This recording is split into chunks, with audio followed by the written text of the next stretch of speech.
Mr. Speaker, good morning. I'm on the line. Auto Soul.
Good. Well, good morning, everyone. Good morning, everyone. It's good to know everyone's on. We have a couple of more of our colleagues online now, so let's go ahead and get started for this Naa'bik'iyati Committee of the 24th Navajo Nation Council, a work session today via telecom communications uh, here in Winter Rock, Arizona, on the Navajo Nation. Today's date, Thursday, June 17th, 2021. Time now is 10:10 a.m. Mr. Rico, we just make sure we are recording, correct? Good morning, Speaker. Yes, we are. Good to go. That, colleagues, we do have a work session agenda here before us. Presiding is myself, Seth Damon, Speaker of 24th Navajo Nation Council. Let's go ahead and get a roll call, and then we'll continue on down the line from there. Again, good morning to everyone. Yate Bena for being on the line with us here this morning. So, roll call, please. Good morning, honorable committee members. Honorable Elmer Begay. Honorable Elmer Begay. Honorable Elmer Begay did not answer roll call. Honorable Key Allen Begay Jr. Honorable Key Allen Begay Jr. Honorable Key Allen Begay Jr. did not answer roll call. Honorable Paul Begay. Delegate Paul Begay is present. Honorable Paul Begay is present. Honorable Nathaniel Brown. Delegate present. Honorable Nathaniel Brown answered roll call. Honorable Eugenia Charles Newton. Honorable Eugenia Charles Newton. Honorable Eugenia Charles Newton did not answer roll call. Honorable Amber Canesba-Crotty.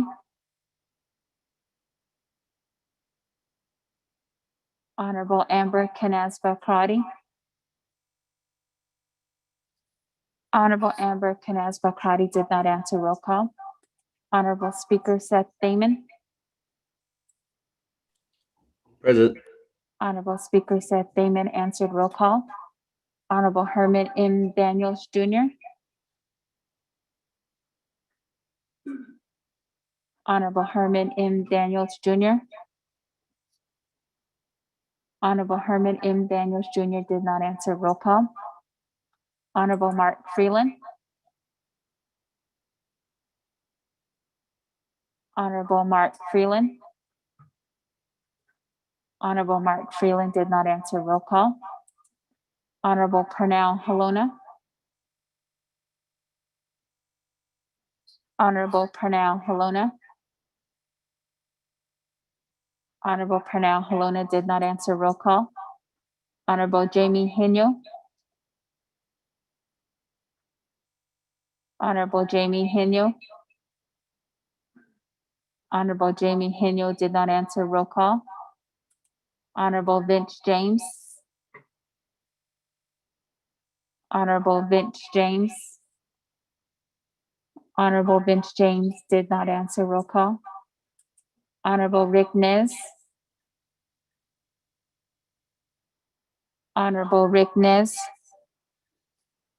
Honorable Rick Nez did not answer roll call. Honorable Carl Slater. Honorable Carl Slater. Honorable Carl Slater did not answer roll call. Honorable Raymond Smith Jr. Honorable Raymond Smith Jr. Honorable Raymond Smith Jr. did not answer roll call. Honorable Wilson Stewart Jr. Honorable Wilson Stewart Jr. Honorable Wilson Stewart Jr. did not answer roll call. Honorable Charlene So. Delegate So present. Honorable Charlene So answered roll call. Honorable Daniel So. Honorable Daniel So. Honorable Daniel So did not answer roll call. Honorable Eugene So. Honorable Eugene So. Honorable Eugene So did not answer roll call. Oh, I'm Honor- here. Honorable Eugene So answered. Roll call. Honorable Otto So. I am present. Honorable Otto So is present. Honorable Thomas Walker Jr. Honorable Thomas Walker Jr. Honorable Thomas Walker Jr. did not answer. Roll call. Honorable Edison Wanika. Here. Honorable Edison Wanika is present. Honorable Edmund Yazi. Honorable Edmund Yazi. Honorable Edmund Yazi did not answer. Roll call. Honorable Jimmy Yellowhair. Honorable Jimmy Yellowhair. Honorable Jimmy Yellowhair did not answer. Roll call. Going back up. Honorable Elmer Begay. Honorable Elmer Begay. Honorable Elmer Begay did not answer. Roll call. Honorable Key Allen Begay Jr. Honorable Key Allen Begay Jr. Honorable Key Allen Begay Jr. did not answer. Roll call. Honorable Eugenia Charles Newton. Honorable Eugenia Charles Newton. Honorable Eugenia Charles Newton did not answer. Roll call. Honorable Amber Canesba Crotty.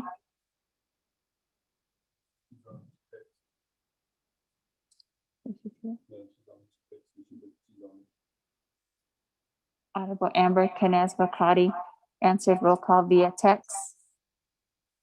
Honorable Herman M. Daniels Jr. Honorable Herman M. Daniels Jr. Honorable Herman M. Daniels Jr. did not answer. Roll call. Honorable Mark Freeland. Honorable Mark Freeland. Honorable Mark Freeland did not answer. Roll call. Honorable Pernell Halona. Honorable Pernell Halona. Honorable Pernell Halona did not answer. Roll call. Honorable Jamie Henyo.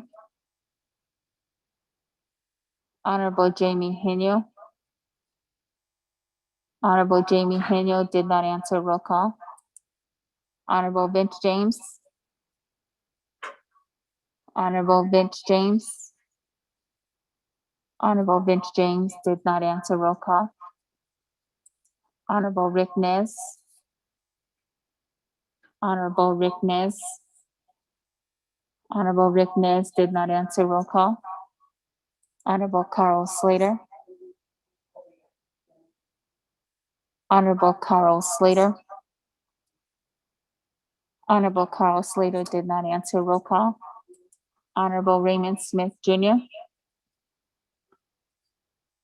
Honorable Raymond Smith Jr. Honorable Raymond Smith Jr. did not answer. Roll call. Honorable Wilson Stewart Jr. Present. Honorable Wilson Stewart Jr. answered. Roll call. Honorable Daniel So. Honorable Daniel So. Honorable Daniel So did not answer. Roll call. Honorable Thomas Walker Jr. Honorable Thomas Walker Jr. Honorable Thomas Walker Jr. did not answer. Roll call. Honorable Edmund Yazi. Honorable Edmund Yazi. Honorable Edmund Yazi did not answer. Roll call. Honorable Jimmy Yellowhair. Honorable Jimmy Yellowhair. Honorable Jimmy Yellowhair did not answer. Roll call. Speaker, you have 8 members present, including yourself. Wood is, that's sucked up the moisture, you know, throughout the years, throughout the years. It's just not one. Delegate So- James present. Honorable, Consider Honorable Consider Stewart, you the mind next generation. using your phone? Thank you. I think I heard Honorable James. Honorable Bench James answered. Roll call. Okay, thank 10 you. members present. Good morning, everyone. Thank you again for being on the line with us this morning. Great that we have our colleagues on the line. Again, this is it's going to be a good discussion today. Listening to not only an update from the controller's office, but also update from the chapters as actually from the agencies as requested for spearheading from the leadership from Eastern Agency Council, who did present to us prior. So again, thank you everyone for being here with us this morning. Moving on to the invocation, we did have Honorable Vice Chair Smith, who did an invocation at the Navajo Hopi Land Commission this morning. So thank you, Vice Chair Smith. I know that paved the way for the blessing for the entire day, for not only the discussion there, but also the discussion here. So we'll go ahead and accept that as an invocation, and thank you for doing that again this morning, Vice Chair Smith. With that, colleagues, let's go ahead and move on down to item number 2, recognizing guests and visiting officials at this time. At this time, colleagues, are there any recognitions?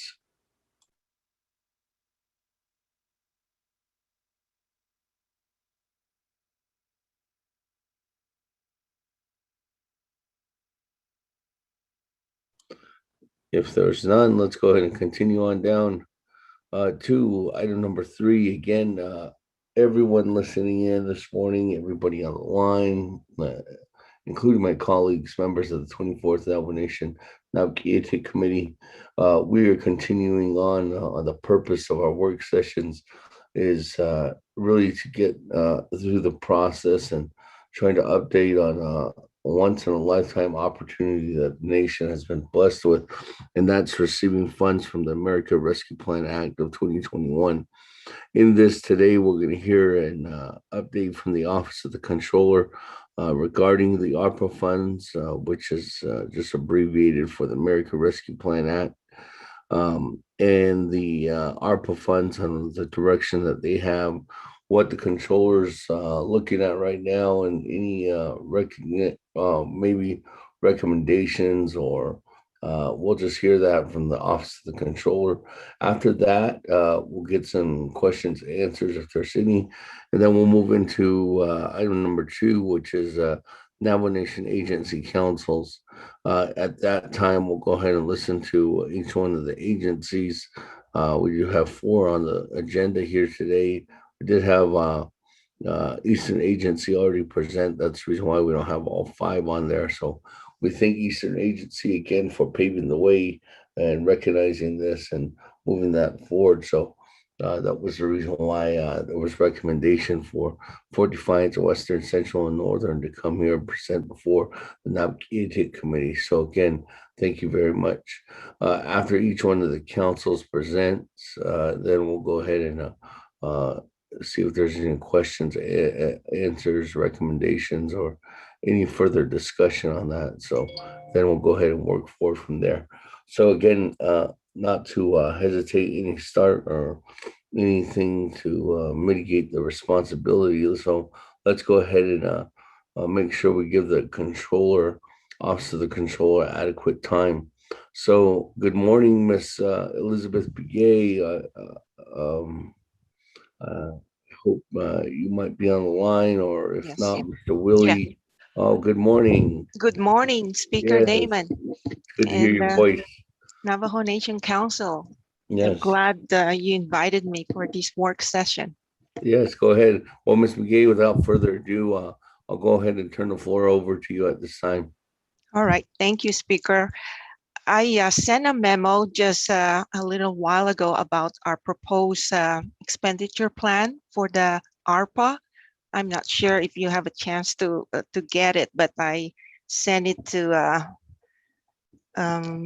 your Chief of Staff, Sherilyn Yazzie. But otherwise, I'll just go ahead and go over my proposed expenditure plan. Basically, the Coronavirus Fiscal Recovery Funds, the FRF, allows funding for the cost of administering the FRS programs. The funds can be used to cover the portion of payroll and benefits of employees corresponding to time spent on administrative work related to disbursing payments of FRS programs and managing new grants pertaining to the FRF programs. And also, the funds can be used to cover the cost of consultants, given that the Office of the Controller is proposing an expenditure plan of 7% of the 1.8 billion to cover the cost of administering the FRF programs over the 5-year period. That's 2021 through 2024, which is the activity period, and 2024 through 2026, which is the closeout period. We calculated 7% of the 1.8 billion translate to 130,308,811. And given the 7% is basically half of what the typical external fund charge its grantor, which is approximately 15%, we calculated 7% is half of that. The proposed administrative costs will allow OOC to provide an effective management and oversight of FRF programs. And I listed the areas that will be funded by the proposed expenditure plan. The first one is the project expenditure oversight and compliance with uniform guidance. For example, the procurement and budget type issues. The second one we will expend the money is on reporting. There are several reports that we need to submit. The first one, interim report, that will cover the activity from the date of award to the Navajo Nation up through July 31st, 2021. So we are required to submit to the Treasury interim report by August 31st, 2021. Then there's the quarterly projects and expenditure reports that we are required to submit to the Treasury, and that report is due within 30 days after the end of each calendar quarter. And of course, there's the annual report that must be submitted to the Treasury. Another item that we need to fund is the single audit requirements. And then another expenditures under the administrative cost is hosting the portal for assistance programs such as hardship, small business, chapter distribution, and the sub-recipient monitoring. And the last one that I identified as a cost for administrative is the Navajo Nation Financial Management System upgrade. So we need to optimize our current FMIS. We also need to do electronic filing. And the last one we would like to do is the cybersecurity. So based on the needs of the Office of the Controller, that's how we calculated our request for administrative costs to fund our program to handle the ARPA money. And that basically my request, Speaker Damon, Navajo Nation Council. If you have any questions, I'm ready to answer them. Thank you.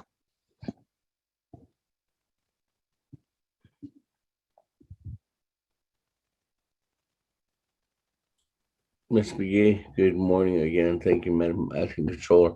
My one request is can you send that document to myself or Mr. Manuel Rico, because we're unable to, and I think Chief of Staff is having problems with her email. It might have just went to ICE. I'm not too sure, but we haven't received that document. Okay, I will do it right now. Hold on. Okay, thank you. And then we'll go ahead and send that out to everyone. All right.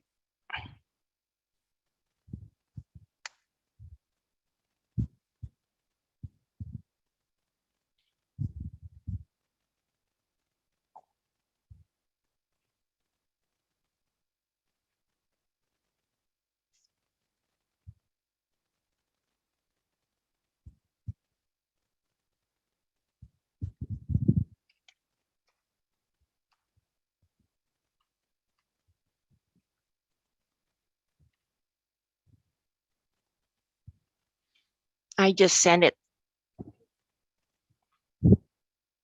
Okay, thank you, Ms. PA. That's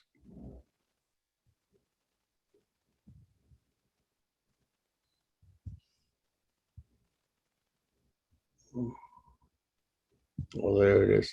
Mr. Rico, did you get that?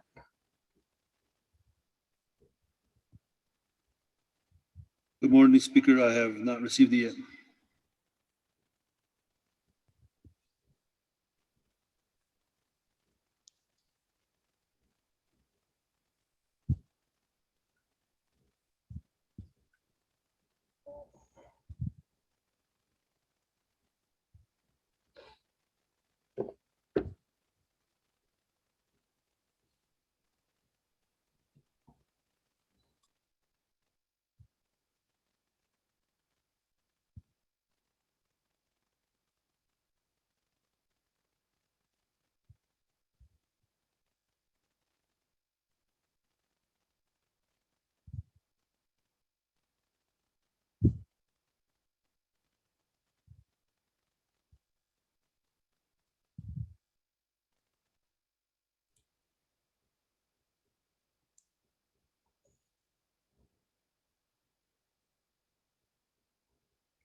All right. I think Mr. Rico, you finally got it right. Yes, I did, Speaker, and I'll send it out right now. Okay, thank you very much. That, colleagues, the sending of the document that was issued from the Office of the Controller is coming your way. Other than that, at this time, is there any comments or questions for Acting Madam Controller, Ms. Elizabeth McGee, at this time?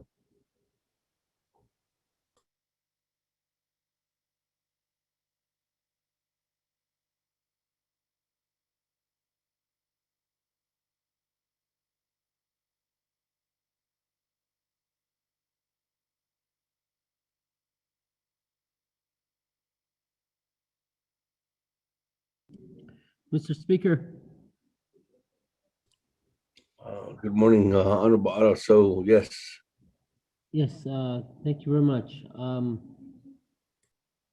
Yes, with the information that Madam Controller is providing to the Navajo Nation Council, and what the program is asking for to manage the to be able to manage the CARES Act, or the correction, the ARP. I'm trying to wrap my arms around when are we going to move forth with the any type of fund management plan for the ARP funds that will be coming down the pipeline. That is that, or the for the funds that is actually deposited into our into the nation's bank account. And what I'm getting to is that I guess my thought is, are we gonna move forth to appropriate these dollars at one time and put a 2-3 year time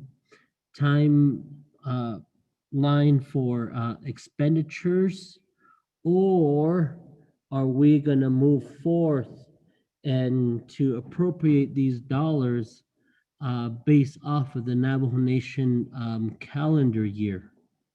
Those are just some of my, or the during the comprehensive budget, because I haven't, well, this is probably to the speaker, I haven't hear anything to say this is how the administration wants to move forth, and any sort of meetings with the executive branch on how we're gonna move this forth, because you clearly see what happened with the CARES fund. You know, there was one fund management plan that was proposed by the executive branch, which wanted council's authority to appropriate the monies. And but clearly within the authority, within the Title II, council is the body who makes the laws and appropriates the funds. So those are just some of my thoughts that I have, Speaker. When are we going to sit down with the president and to see how we're going to move forth on this? Because it's getting too quiet here in Window Rock, and that concerns me. Someone is not talking, and maybe there's another plan to ask an entity to give up their authority within what they are charged with within the code. So that's just some of my thought, and then with the appropriation, I guess Madam Controller can go ahead and elaborate on that if we're gonna move forth with the appropriate these dollars with the comprehensive budget, or are we gonna appropriate these dollars the same way as we appropriate it through the CARES Act through a fund management system? So that's all. Thank you very much for now.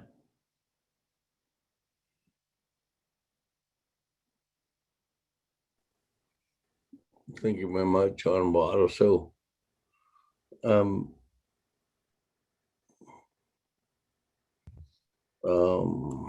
let me, where can I begin on this?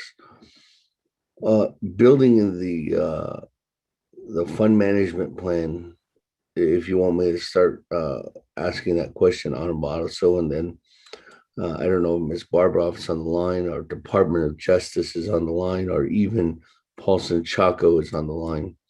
There has been a couple of different conversations, not only with Department of Justice, to try to clarify what's in and what needs to be of the acceptable and unacceptable appropriations. As we remember, in the clarity world of what needs to be accepted and what is unaccepted, really fell on the controller's office, which was really not the place for that to be falling under.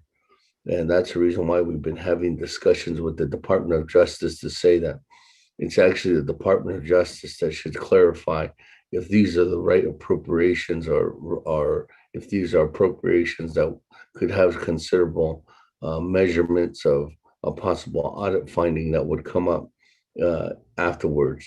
So those discussions have been unveiling, not only with the Office of Legislative Counsel, but also with the Office of the President, and asking them to as well. There might not be seeming like there's not work going on, but Office of Legislative Counsel has been working together to really try to focus in on a couple of key value points in the fund management plan to accept the funds. And that would be recommendations from Office of the Management and Budget to really say that the way that they want it this time around is something that's going to be pretty difficult to really direct, especially if we know that full budget forms are needed. And that's an obstacle that we're still negotiating with the Office of Management and Budget. The third one is really trying to identify what we did and did not get correctly involved in as much with regarding the Business Regulatory Office and the adjustments to or waivers of possibility to the Procurement Act, especially for you can see a lot of these different things that are having struggles right now, not only in an everyday situation, but what we need to do to really try to help emphasize and focus in on to really expend the 1.8 billion somehow and to characterize that as a position point for us to really know and focus in on the values of where these dollars are actually going to be appropriated. And I think the third one is that building that capacity out. How are we going to focus in on the capacity build out when we know that individuals like NECA only have a $1 million, $100 million, actually, $100 million capacity on an annual year basis. And we're talking about 1.8 billion over 3 years. That's only going to be able for NECA to build out 300 million. So where's the rest of the 1.7 billion going to go? And we're really trying to see, okay, how can we help a lot of these small businesses who don't have that bonding capability, as we talked about, and we will continue to talk about, especially towards the end of the month on these recommendations from these outside third-party entities who are going to be the contractors, and what's their suggestion? How is Dene Development or Dene Chamber of Commerce really trying to help assist them in that building up that capacity for bonding in order for these things to actually come to fruition? If we only have a building capacity of about 500 million a year, we're worried about actually expending these funds over the next couple of years. That's something that's going to hurt us. And that's the reason why we need to make those measures and changing some of those procurement policies. The internal process for us to sign off on these documents, going through the 164 process too as well, is something that's being considered. Recommendation to use the Dene Development Corporation is still on the table in order for them to identify some of these procurement processes as well, in order to them to search towards a better accommodations in these measures is something that Office of the President, Vice President is still looking at in their recommendation. So if there's any kind of quietness, I hope that's not formidable to be seen, because I really want to say, Honorable Otto, and to all my colleagues out there, it's behind the scenes work right now that I guess you could say that Office of Legislative Council is working together with the Department of Justice to really try to clarify the threshold of the guidance of the Treasury guidelines and also the internal process of the guidelines, what we need to do to change. The second thing, again, is working together with OMB, the Controller's Office, to really try to come through with a threshold movement. The fourth is building capacity. If there's going to be a lot of endeavors to this, how much dollars are we going to be utilizing to really help the internal process to build up that building capacity internally? And what I mean by building capacity is right now we only have one individual, just to give an example, that's signing off on at the Historic Preservation Office, or actually at the Fish and Wildlife Office, to see if if these areas are any endangered species areas, and if that's going to be a bottleneck for us. So we're trying to say, okay, well, these are the areas that we're probably going to need more assistance on, and more people to make sure that we can go ahead and build that up. So getting that information from the executive branch is critical in order for them to say, okay, we need this plan in place in order for us to start building up these wall and building up these departments in order for us to start processing this paperwork through the 164 or through the regular capacity of getting some of these clearances through the process. So they're working together on those, and then also again building up that energy to know that we're still trying to push together a responsible fund management plan the first time around, rather than really trying to amend it later on, or having some critical amendments in an expenditure plan, which is going to be something that could be a potential audit finding too, Honorable Otto. So I don't know if the controller wants to answer any more that I added on, but you're more than welcome, Madam Controller. But Office of Legislative Counsel too as well. Ms. Barbroff's on the line, or Ms. Doreen McPaul, Madam AG, if you want to answer that question too as well, because there has been a lot going on. Even if Dominic Vial's on the line, or Chief Paulson Chaco, if you want to help assist in knowing that there's a lot of things going on and moving parts, I guess, behind the scenes right now in order to build a fund management plan, especially trying to make sure that this is something that's done correctly the first time around.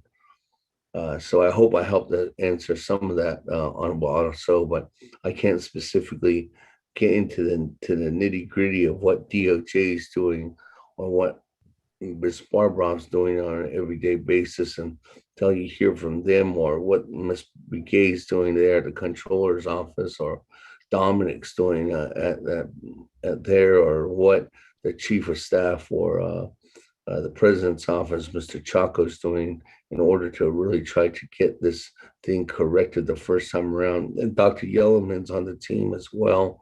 So I think Dr. Yellowman might answer some of those things, particularly really with the chapters as well, because that's a key component in funding these in the capable expenditure plan for them to be funded as well. So again, I hope I didn't speak too much. Sorry, I was just trying to clarify where all these moving pieces are moving right now. So if there's anyone that like to add on to that this time from any one of those offices that I did bring up, you're more than welcome to right now. Yeah, Mr. Speaker, can I Yes, make a Mr. comment? Gay, go ahead. Thank you. As the Office of the Controller, we are not responsible to identify projects and determining the allowed or disallowed projects, because our job is, once the project is funded, then we are authorized to verify whether the expenditures are in compliance with the uniform guidance, for example, procurement or budget type issues. The ARPA came up with 4 eligible use of the funds, and it's up to the programs to identify those programs that will be eligible for ARPA funding. That's why on my request for administrative costs, the fund will be used to provide oversight over expenditures and compliance with the uniform guidance. Basically, that's it. But identifying the projects, it will be up to the program, the Navajo Nation programs, to come with that different projects that will be funded under ARPA. So in the meantime, since there's no activity in that fund, we invested the 1.8 billion into a money market account that is just generating right now between 0.03% and 0.025%. We have a sub policy for investing grants like ARPA that we are restricted to only invest that in the US backed security, meaning treasury bills. So that's what we're doing in our part under the investment. But other than that, we're going to be waiting for the projects to get approved. And then once it's approved, then we basically get into the action by reviewing the expenditures. Thank you, Mr. Speaker. Thank you, Ms. Piquet. Is there any other anyone from DOJ or Office of Management Budget? Speaker, this is No, Dana. Barbara. I'm on the line. Okay, Thank Ms. you. Barbara, Good morning. floor is yours. Thank you. Good morning, Dana Barbara, Chief Legislative Counsel. I got on the line a little bit late this morning, so I didn't hear the exact question, but I'm picking up that the inquiry or the suggestion was that nobody's doing anything about the ARPA funding, and I just want to dispel that rumor. My office is working really diligently on preparing what Speaker calls the fund management legislation. There's a lot of moving pieces in that, and I'm thinking this week, of course, got to get the budget legislation out for the comprehensive budget. So our high focus this week is that. We are presuming, or I am estimating that we will have a rough draft of the legislation out for DOJ review and Office of Legislative Counsel and OMB comments probably by Tuesday or Wednesday of next week. One of the big discussions right now is the structure as to what type of expenditure plans will be needed and what should be included in those expenditure plans. There is a discussion as to right now ongoing as to when budget documents will need to be completed, reviewed by OMB and the Controller's Office. There's two different approaches, of course. One is something similar, and I want to emphasize similar, but not exact to how the UUSB legislations are handled, so that budgets are reviewed by OMB and Controller's Office before legislation is dropped or before amendments are made to legislation. The other approach is more similar to what was done in the CARES Fund, hopefully incorporating some lessons learned there.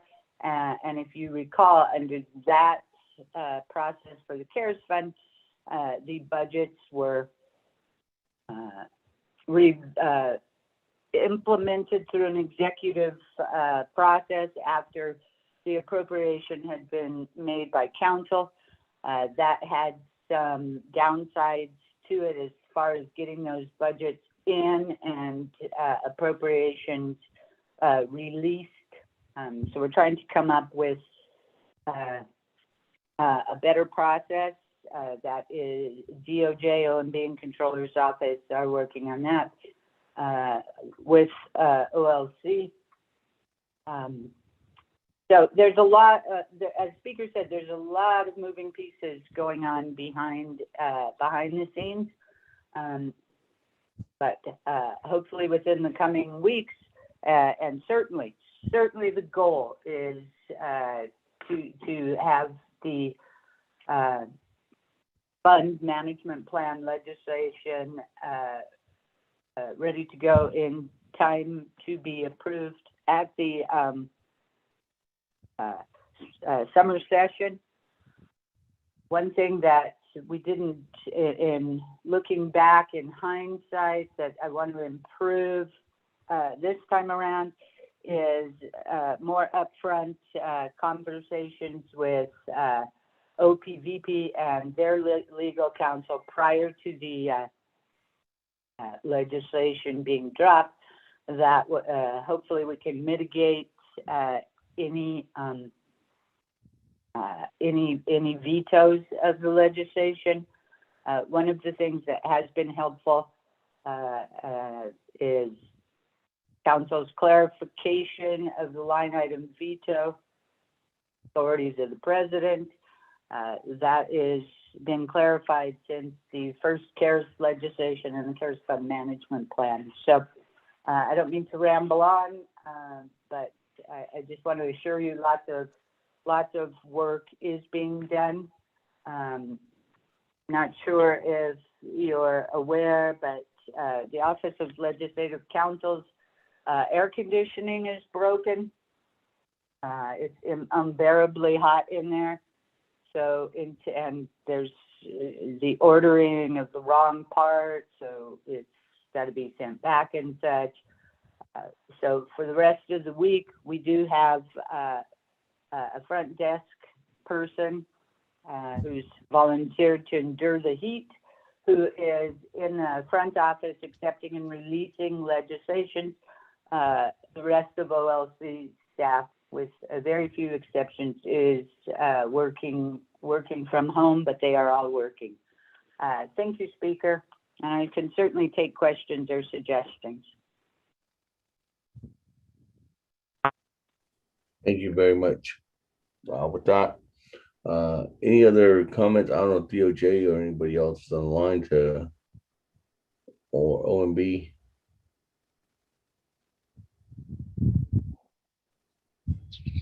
If not, I can go back to the floor. I think Honorable Otto So has a follow-up question. Honorable Otto So. Thank you very much, Speaker. That's, I guess, it's good that we got this information from the legislative side. I'm baffled. I can't hear anything from Department of Justice nor OMB. And what I would like to request is that maybe we pull together a leadership meeting pertaining to the dialogue of what's going on behind the scene, because it sounds like the legislative branch is doing their due diligence, and we haven't heard the other side.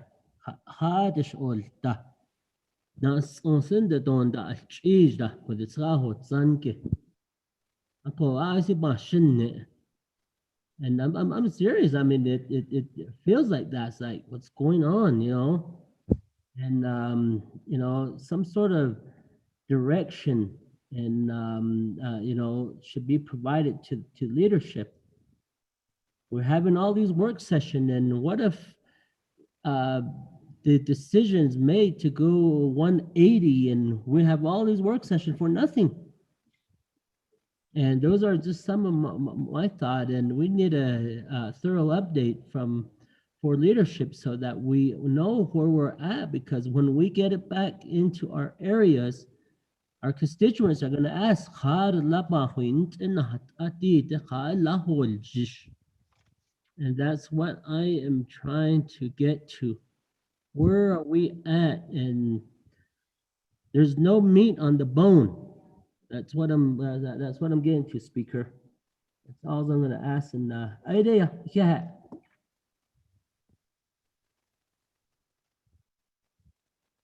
Speaker, this is Delegate Charlton.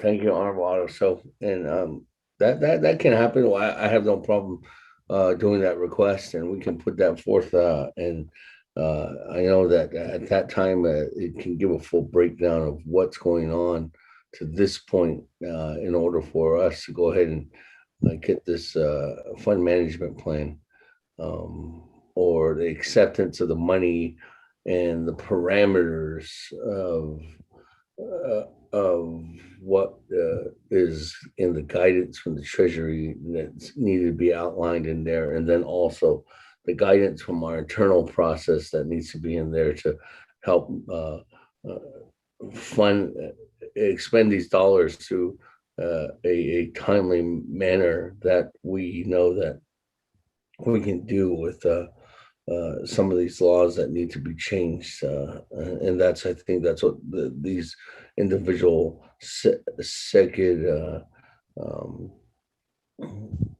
I guess offices are working on, getting that information back to Office of Legislative Council so that they can go ahead and build that that legislation.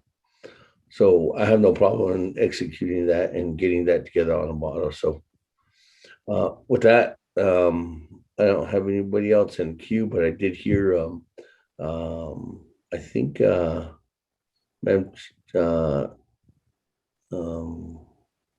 Chair, was that you? Yes, it was, Speaker. This is Delegate Charles Newton. Good morning. Good morning, Speaker, and good morning, colleagues. Speaker, I just wanted to let you know that I've been on the call. I was on late. I didn't get onto the roll call. I apologize, but I am on the call. Thank you. Thank you. That, colleagues, any other comments, questions at this time for Miss Elizabeth McGay from her report from the Office of the Controller?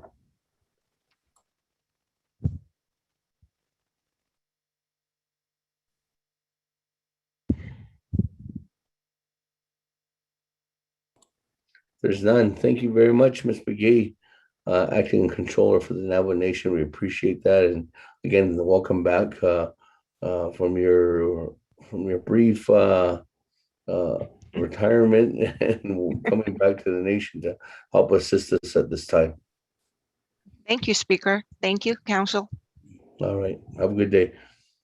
With that, colleagues, if we continue on down on the recommendation, we do have here the work session.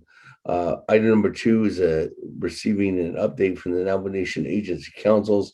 As indicated before, we did have Eastern Agency present before us, and we wanted to hear, there was a recommendation from the rest of the colleagues to say that since we did hear from Eastern, we should hear from the rest of the 4 other agencies. So at this time, we did notify them, and I don't know if there was any presentations issued out. Mr. Rico, for Fort Defiance, which is up first, and Western, then Central, and Northern, is there any presentations that were emailed to you?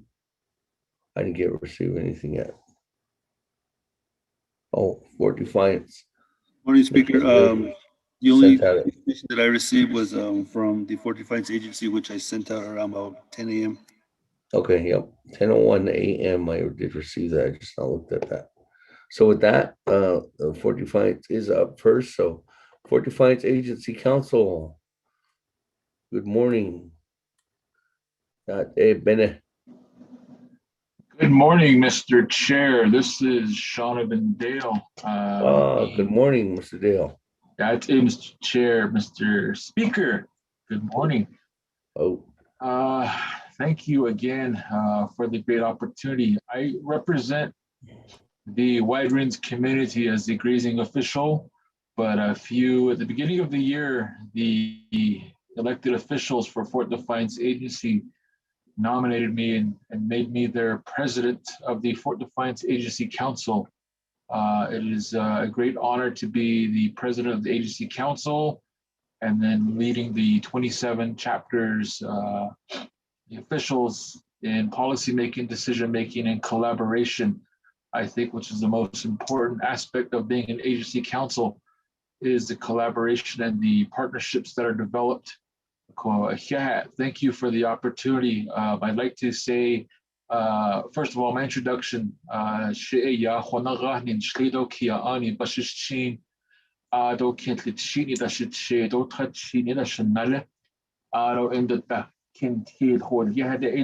Wide Runes. Shada Archigo Ad Anaj and Nahal Godatna Ad Ishiyaho Ado Dishjid Atinahi Nazla Ad Hawan ano da ada the behli bekashi tahdi liye ade eya bilke honit in laho ako eya alkeda ni masan hit cho and lena has tweet and lena ke hiki khaade ako e ati sheya ade tone heshketo ati eya total konepe de shklit laho ako hodat agon hitlas shnant. Thank you. Did do an introduction there, and I want to thank you for the opportunity here to present. First of all, the agency council from Eastern Agency under leadership, Mr. Johnson. Thank you for paving the way for us to participate and have an active voice in the American Rescue Plan Act of 2021. And then also to the Division of Community Development. They provided information to me, and I'm very grateful for that, Dr. Yellman and the ASC. Thank you very much for the information you provided and assistance you providing in this report. The report was emailed out. I'm sure it's up there. You guys have that. I will be following that and going page by page.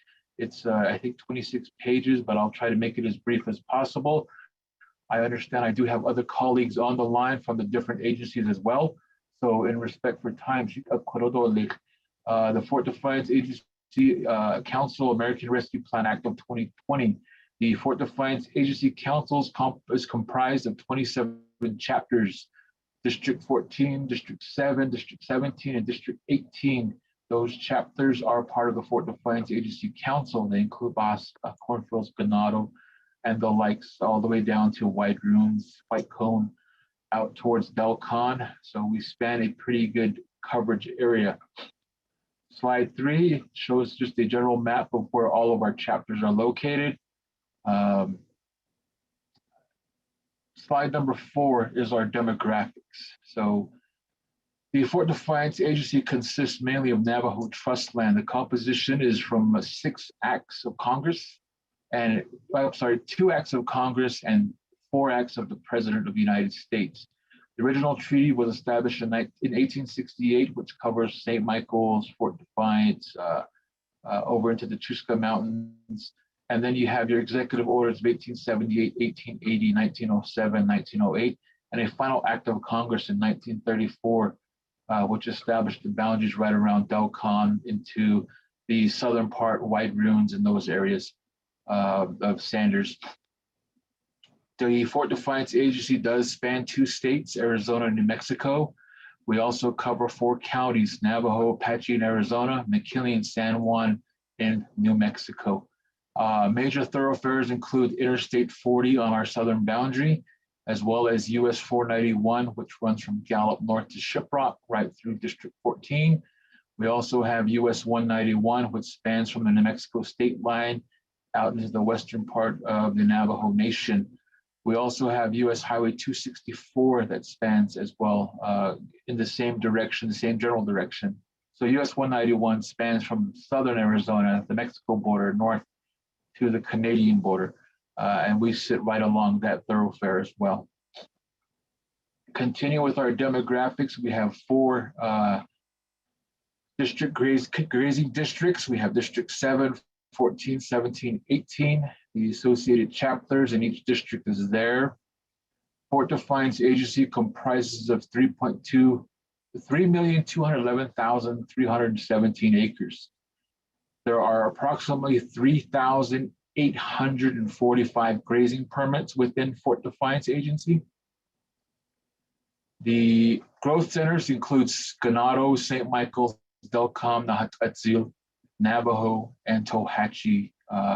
Major employers for the Fort Defiance Agency include the Navajo Nation itself, regional medical centers, rural health facilities, Tz'elto Medical Center, St. Michael's, State Memorial Hospital, Navajo Health Foundation, Gallup Indian Medical Center, rural health clinics such as St. Michael's are in there as well. The Navajo Housing Authority is also a major employer within Fort Defiance Agency, as well as local school districts, Delcon, Holbrook, Cedar Unified, Ganado, Sanders, Winter Rock, Gallup, McKinley County, Chippewa, Winslow, And I forgot Greasewood Community School as well as Wide Ruins Community School in the slide. So I do forgive those communities would forgive me. Major grocery store employers include Lowe's and Bashas' in our area. And thank you for bringing the slide up. So on to slide number 7, where Navajo Nation water infrastructure. According to the nonprofit Navajo Water Project, 1 in 3 Navajo families do not have a sink or a toilet in their home areas. 1/3 of all Navajos living on the reservation haul water every day. I'm included in that 1/3 as well. Navajo families pay 67 times more for water hauling than they would if they had a piped water system. Of course, the 67-time factor includes gas, fuel, wear and tear on your vehicles, mileage to the nearest windmill. Most families on average travel to get water, drinking water, potable water, an average of 50 miles round trip. With the cost of fuel these days, it's a tremendous expense for a family on a fixed income to have to deal with. Estimates range from 30 to 40% of the Navajo homes that lack domestic water systems.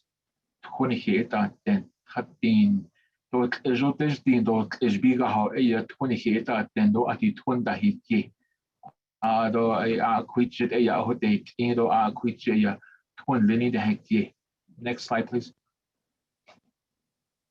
Before Defiance Agency, and I apologize for the picture. We tried to adjust the photo, but this was the best as we could get it with some individuals from some local groups that are helping with water around the Navajo Nation. So this is a snapshot of watering points within Fort Defiance Agency. You can see there from Delcon all the way to roughly Standing Rock on the eastern side. These watering points are watering points that are NTUA and chapter run watering points. This is for potable water used in households for cooking and cleaning and bathing. This does not include, this does not for windmills. This is only for treated watering points. So the average American family uses 88 gallons of water per day. An average Navajo family without running water gets by with about 2 or 3 gallons of water per day. And you can see the watering points there. The ones in green, Tisto, Delcon, Indian Wells, White Cone, probably in Greasewood again, Cornfields, Clagato, Wide Ruins, Oak Springs. Those chapters have public access watering points. There are a few that are closed. Nash City has theirs closed, as well as Hawk, and a lot of these watering points are closing due to wear and tear. Chapters just don't have enough maintenance money to repair and replace a lot of the equipment. So the equipment just fail and there's no money to replace them, meaning that individuals would have to travel further distances to obtain drinking water. And this data was shared with me from outsideonline.com. Next slide, please. Again, this is homes without water on the Navajo Nation. This is all the little black dots indicate homes without water, and then the little blue lines indicate existing water lines. And this is information shared by Riley Engineering. So you can see the vast Navajo Nation there, and a majority of homes are concentrated along the roadways. You can see that from Delcon all the way into Nash City and Coyote Canyon. You can see the numerous speckled locations indicating that those are homes that are GPS with no water. A lot of those are concentrated away from the main water lines, the water systems. So you can see, particularly in your chapter or your region, where water is really, really needed. And it also indicates where a lot of the population areas are. You can see that a lot of the homes are along the roadways, more rural locations, more don't have a whole lot of households, but those that are near the roadway have a lot. In my particular chapter, you can see quite a bit going over into Hawk chapter, and in the Banana Wash Kalagato area, have a substantial amount of residents or families with no running water. Next slide, please. So the Fort Defiance Agency's water needs, there are approximately 50,000 homes on the Navajo Nation. Nearly 40% of those homes do not have water. An average estimated cost to provide water is approximately $25,000 per home. Taking that number of 50,000, taking the 40% of that, multiplying that by the cost per average home, total water need for the Fort Defiance Agency is approximately $500 million. That's just to get running water to the 40% of homes that do not have running water. So that's a huge, huge need. And I'm sorry, I apologize, this is the Navajo Nations. So it's a $500 million water need that we're all faced with. Next slide, please. Our electrical infrastructure is also another key factor and importance. Again, of the 50,000 homes on the Navajo Nation, about 15,000 or 30% do not have electricity. This accounts for 75% of all US households that do not have electricity. So those are staggering facts. So in the US total, the Navajo Nation makes up 75% of that total in the entire United States. On average, there are 136 homes per chapter that do not have electricity. And I just took that 15,000, divided it by 110 chapters. And that's where that number comes from. Some chapters may have less, some chapters may have more. Next slide, please. The Fort Defiance Agency electrical infrastructure, electricity is primarily used for lighting, cooking, and water heating. If you look at the table to the right-hand side, table 1.1 electricity sources, this is how our Navajo people are getting by. And this is from Appropriate Technology, their survey in 2021, this past April. They estimate that 32% of those with electricity or that use electricity on Navajo Nation are on the Navajo Nation's grid system in TUA. The 22% do not have any type of electricity. The 14% you see there is other, whether it's wind turbine or solar system or solar power generation. That's where that comes in. And then a 16% usage by all Navajo households is the use of a generator, a gas power generator, diesel power generator, a welding machine in some cases. That's how they're supplying electricity for their household. Another 10% of households use batteries of some sort, solar powered batteries. Another 6% actually use a car battery to provide electricity to their refrigerators, to their light, to their water heating furnaces. So that is how our Navajo people are getting by and using the electricity sources in their home. Next slide, please. Energy source usage for the Navajo Nation. A lot of people use, and this let's take the first chart here, the lighting. A lot of, about 40% of the lighting usage is on the grid system. Another, let's say what, 18% utilizes kerosene. You see the red bar there. There's a little green sliver that uses the car batteries. And then there's another 8% that uses a generator for lighting. And you can see the comparison there. But you see a lot of disparities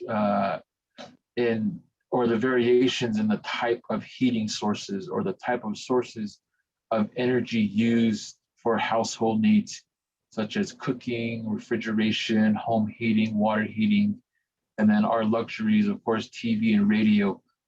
So that's kind of gives you a snapshot of how the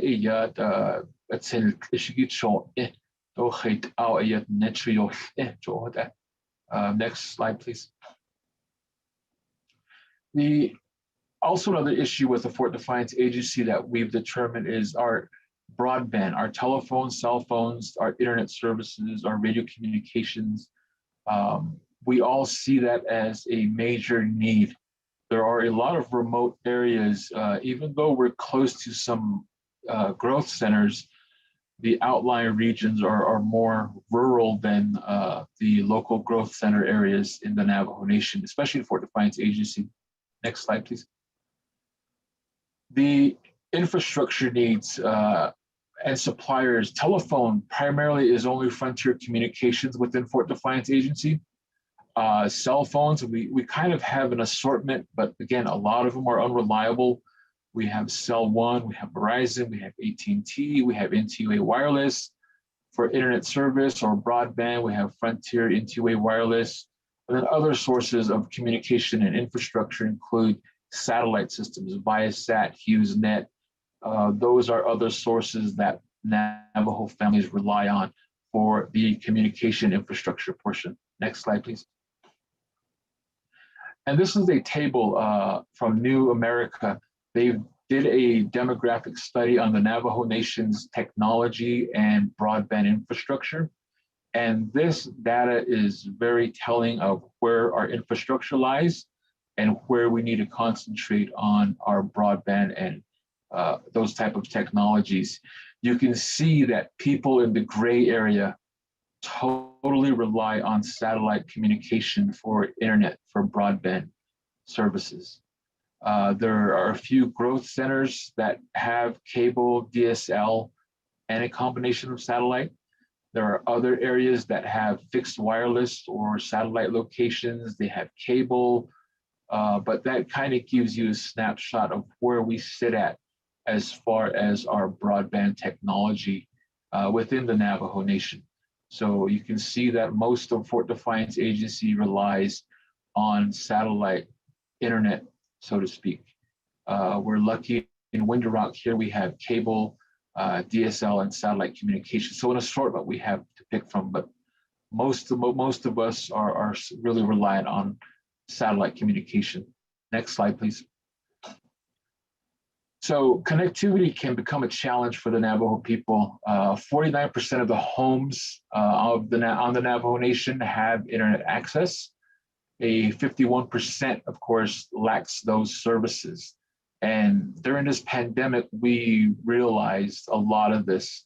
Our children were sent home with laptops and tablets to do their homework, but we came across the issue that we don't have internet. So we'd have to drive to the local chapter house or the local public library, or bounce off our cell phones for service, or bounce off our mom and dad's laptop Wi-Fi hotspots just to submit our homework. So that has become a really big issue as far as infrastructure development. This is an important fact as well. Internet service on the Navajo Nation costs an average of $21.70 to $44.01 more than any other place in the country. So that means the average cost of internet on the Navajo Nation is about $127. So that's $21 to $44 higher than, let's say, Gallup, or let's say Sanders, or let's say any place just outside the reservation. So there's a lot of pricing disparities as well that we have to contend with if we opt for satellite communication, or if we opt for one of our other internal service providers. Next slide, please. So the American Rescue Plan Act, they lay out a couple of bullet items for us to consider when we're submitting our proposals. One of them is utilities, wastewater, septic, sewer, drainage systems, as well as electrical power networks. It also allows us to address roads, bridges, transportation needs. It also includes buildings for school administrative offices, health centers, youth centers, buildings that support economic development activities, as well as housing for community members, and then parks for playgrounds, sports fields, and trails. So taking that concept, the chapters have submitted their proposals. Next slide, please. So in discussions with our agency chapters, our agency chapter within Fort Defiance, these are the 6 basic needs. Well, 5 really, but we threw an others category in there. The chapter's major need is water, the Fort Defiance Agency, as well as electrical connections, electricity, and then dealing with wastewater, sewer lagoons, septic systems, as well as facilities are depleted, are dilapidated facilities, new facilities for, again, emergency responses seem to be a big one. Then our road infrastructure. Our roads are really dilapidated and have fallen to the wayside and lack of maintenance lately. And then others category, there's just little social, local needs that the communities have identified as well. Next slide, please. So these are some of the proposals that I received at the time I completed my presentation. However, earlier I thanked the Division of Community Development. They did provide me with a detailed or a summarized list of projects from the Fort Defiance Agency, and I'll share some of the total numbers there. But this is just a snapshot of what I have on the proposals. Within Cornfield's chapter, they're proposing several items, 8 items I think is here, or 6 items, I'm sorry.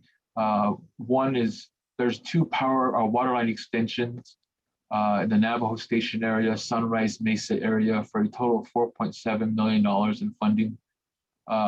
Electrical power line extension to 6 homes in Navajo Station, $850,000. The roads between N15, between Indian Wells to Burnside, that's priority. They're not sure who's responsible, or if NDOT has a proposal or BIA has a proposal for that.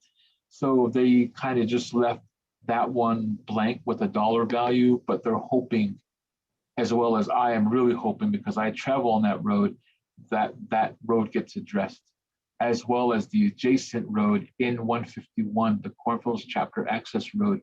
Those roads have really gone to the wayside, and they're BIA roads, BIA system roads, but they're really hopeful that those type of things can get addressed, as well as from an agricultural standpoint, the dam and windmills, those all need replacement and repair. They're in complete disrepair right now as we speak, and constantly being used and causing failure to happen. Delcon chapter, they have a lot of agricultural projects on their listing from an infrastructure standpoint: horse pens, catchment pens, cattle panels, roughly about $250,000. Reestablishing a boundary fencing between District 5 and District 7. I see an error there, but between District 5 and District 7, reestablishing that boundary fencing, approximately $105,000. And a lot of this is for conservation efforts they're hoping to implement, as well as a building facilities proposal, a conservation center for $520,000. This would help train youth and adults alike on conservation methods, on land preservation, on water catchment systems, on gardens and those type of things, as well as technical services for planning and preparation, grant writing, technical services. They also have a proposal request for that as well. Next slide, please. Ganado chapter has numerous, I think they have 8 projects here, a couple water line extensions, approximately $14.7 million. Septic tank replacements for their community members, $468,000. Electrical power line extension, $1.4 million. Buildings and facilities, a multi-purpose warehouse, $130,000. Chapter building renovation, $177,000. 3 windmill replacements, $2.1 million. Gas line extension of $1.7 million, and a rural addressing project for $100,000. Next slide, please. Hawk chapter has several projects as well.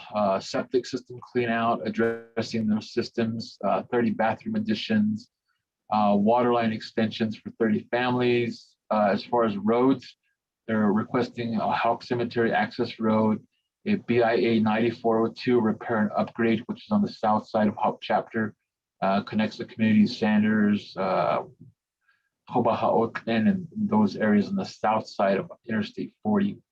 Other items that they're looking at is equipment for refrigeration and water heaters for 50 families, fuel and propane for 150 families, communications and internet for 20 families, as well as a video system security shield for a chapter itself. Building facilities, old Head Start renovation, the chapter house restroom renovation. They're also proposing a community garden. Next slide, please. Steamboat chapters also submitted their project listing. 31 homes.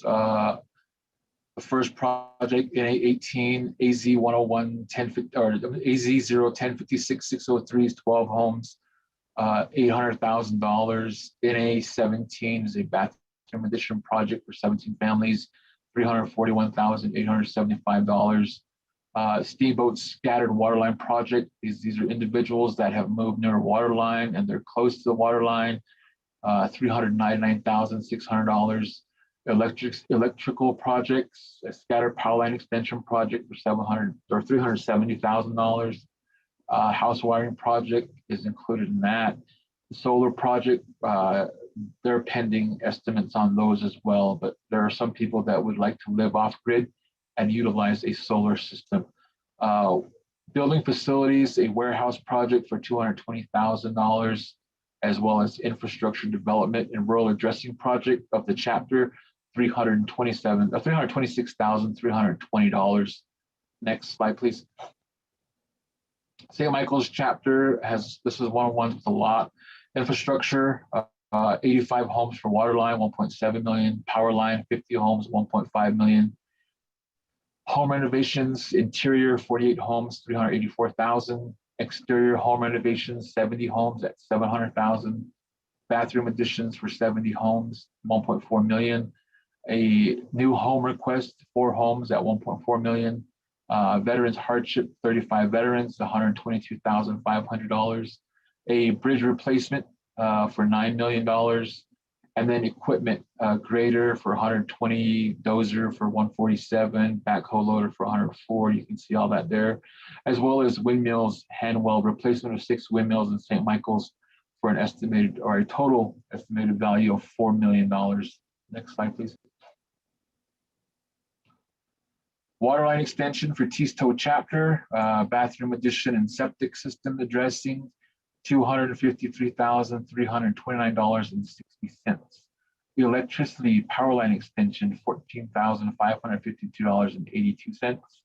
A community center, completing the community center adjacent to the chapter, $800,000.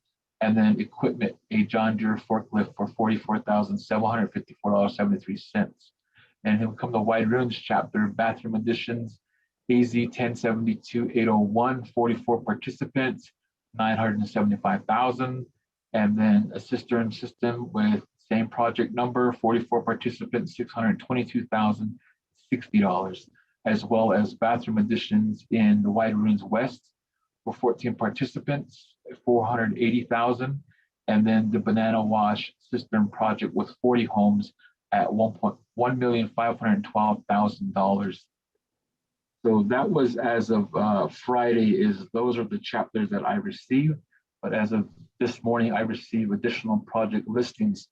Those project listing totals, and I'm sure it'll be shared with you, but these are chapters, a total of 126 projects for Fort Defiance Agency were submitted. The grand total for the 126 projects within Fort Defiance Agency totals $133,697,598.22. So that would be what Fort Defiance Agency is proposing. And that's a lot of projects for our Fort Defiance Agency. Next slide, please. So moving forward, the Fort Defiance Agency Council would like to see timely allocation of funds and resources to begin the process of quote unquote recovery. We have confidence the Navajo Nation leadership will be fiscally responsible and diligent in the expenditure of ARPA funds. Next slide, please. The Fort Defiance Agency Council recommends the next steps. One would be resolving jurisdictional matters and working with all stakeholders. This includes BIA, BLM, the county, state, the Navajo Nation. It becomes a who's in charge kind of situation. And that's what we don't want to see because it causes unnecessary delays. It holds up projects, things that could have been done a lot faster, but get stuck in the crack, so to speak. And then simplify the permitting process and the right-of-ways for a lot of our projects. Where as a grazing official, if you look at some of the roles and responsibilities of the Resources and Development Committee, we believe that a lot can be done in waiving some of these requirements as far as it concerns right-of-ways, and then making it a lot easier to complete these projects. And then easing regulatory hurdles. I think I heard Honorable Otto So talking about the regulations that overburden some of these requirements. And then on top of that, we add our own regulations on top of it. So it makes things a little bit complicated. The biggest point that we'd like to share, and I think all 5 agencies agree with this, and I know Eastern does, is establishing an ARPA office, similar to what the American Reinvestment Opportunity ERA did a few years ago. There was a Navajo Nation ERA office. This would be, the ARPA office would be a clearinghouse for all stakeholders to review, manage, and update projects. What we fear is there may be duplicate funding sources on the same project. A lot of chapters have submitted these projects through BIA or through Indian Health Service. And what we would not want to see is either if IHS provides a water extension funding allocation, we would like to see the chapter's request being moved within that chapter to another project. Because chapters were limited to 3 projects, but of course, the need is substantial out there. So using those funds for another purpose within that chapter would be beneficial. And having the ARPA office to monitor and maintain that documentation would really help alleviate a lot of the unnecessary paperwork or red tape or hurdles that we would have to jump. The ARPA office would also allow chapters to work directly with NDOT, with NTOA, with Office of Environmental Health and the Indian Health Service and all parties in addressing their community projects. This is not taking away from what the controller's responsibilities are, but this would be a clearinghouse or a managing house for ARPA funds and ARPA related projects. We believe that it can be established similar to the ERA office with a semi-autonomous decision-making authority. We noticed that there's a lot of approvals that are necessary to get a project going. And then we also feel that procurement is a big issue when it comes to expenditures. The CARES Act is an obvious, issue that procurement brought out. We're hoping that council or the president's office or the powers that be, can make it a lot easier as far as it pertains to procurement. The Navajo Business Opportunity Act, the 6B, that is really a hindrance in really getting a lot of our expenditures completed. It was reported at the last meeting, I think, on the CARES Act funding, that chapters weren't able to procure their heavy equipment right away, or the Sihasin project for heavy equipment. And now chapters are looking on their own at other vendors because it's just the procurement process takes so long. And that's what we don't want to see happen with this as well. Granted, there is a longer timeline, but those are some of the issues we have discussed. Next slide, please. So again, thank you, Shannon. as representative for the Fort Defiance Agency and 27 chapters. I want to thank you all for this opportunity to present our concerns, as well as give you a snapshot of all our proposed projects within the chapter. I did request additional information from all the chapters, busy with their timelines. I didn't receive a whole lot of responses. So that doesn't mean that we're not advocating for them. We definitely are advocating for all of our chapters, and of course, all 126 proposed projects totaling $133.6 million. We're hoping that a majority of those will meet the criteria and could get funded, because this is a great opportunity, not only for the Fort Defiance Agency, but for the Navajo Nation as well. So thank you, Shananta.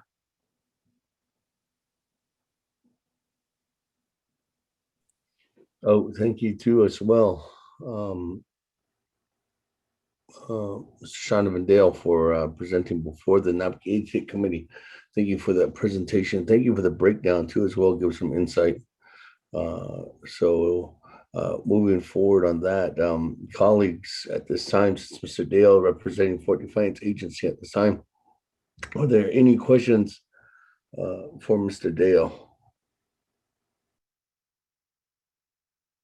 Honorable Elmer Begay.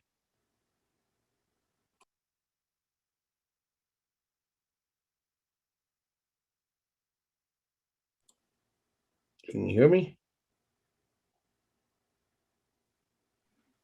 We can hear you, Speaker.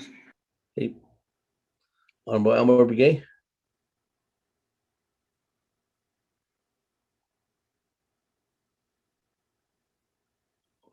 No, Honorable Elmer Begay. Any other comments or questions for Mr. Dale at this time? Mr. Dale, if there's anything from our office, for sure, we will definitely be contacting you. And if there's more of those submittals that are given to you, if you could send those over to Mr. Donovan Hanley, who oversees, or at least the Speaker's office, oversees Fort Defiance Agency. If you could forward that information to Mr. Hanley, I would appreciate that. Okay, we'll go ahead. Speaker, this is Dr. McGay. I'm McGay. Go ahead. Floor is yours. Yeah, thank you, Speaker. My question goes directly to the presenter. The Navajo Nation president came over to our chapters, and he went over some of the listing of we gave him some of the priority listings. This one includes the broadband, which is construction ready because of that. They have a built design plan they have, which was made assessment made by Aquila 3.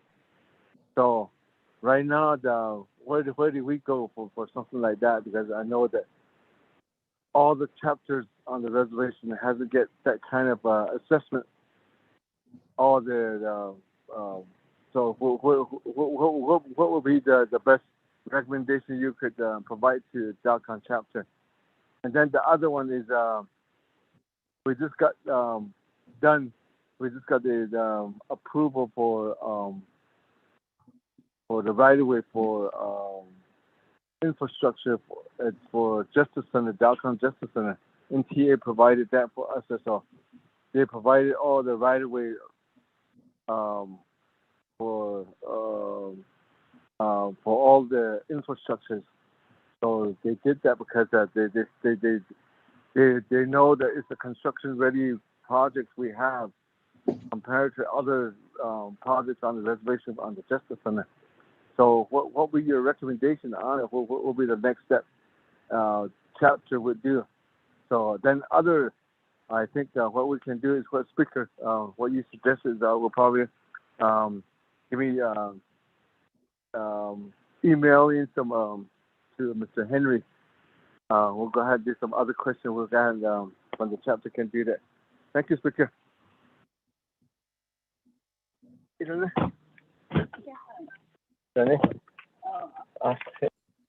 Thank you, Honorable Elmer Begay. That Any other comments or questions, colleagues?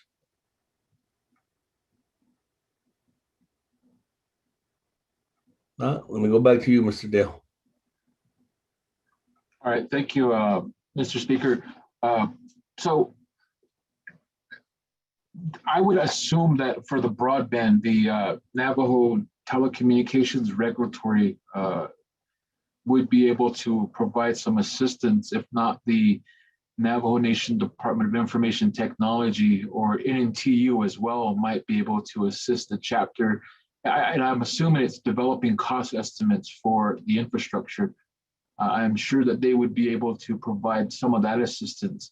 A lot of the information that I shared were shared from just my professional contacts off the reservation and some of the studies that they've done through different universities, the University of Arizona and the University of New Mexico, that have provided some research and analysis on what the Navajo Nation is doing and what the needs of the Navajo Nation as a whole is there. So I would recommend those three programs within the Navajo Executive Branch to provide some of that assistance to Delcon chapter. I don't see the broadband project on the ARPA proposal listing, so I'm not sure if Delcon was able to submit that in time, but I don't see it on the listing. I only see 8 projects, and a lot of them is infrastructure as far as buildings and rural addressing systems. So I don't see anything for the broadband, but I would go with those 3 programs and get information and then submit it again as well. And then as far as the second question on some of the projects that were there for the Justice Center, again, if the easements are completed, doing your estimates and maybe following the other cost allocations from previous projects with other chapters, that might give you a ballpark figure to start throwing in there. I know I've seen some building proposals as high as $14 million, as well as some as low as $4 million. So it would just depend. I'm sure design engineering is swamped as well, but definitely ask those resources. I'm not sure. I hope that answers my brother's question there, Ms. Honorable Elmer Begay. And then as far as sharing some of the information, I can share some of what I received, but it should be noted that these are just the draft proposals submitted from the chapters to the ASC portal that was shared with me. So it's not written in stone or approved. This is just what was submitted. I can definitely share. And that's where my $133 million total comes in, Mr. Speaker. Thank you, Mr. Dale, and thank you very much for being on discussion with us this morning. With that, colleagues, let's go ahead and continue on down on to our next agency. We do have board defiance completed. Let's go on down. Anybody from Western Agency Council on the line?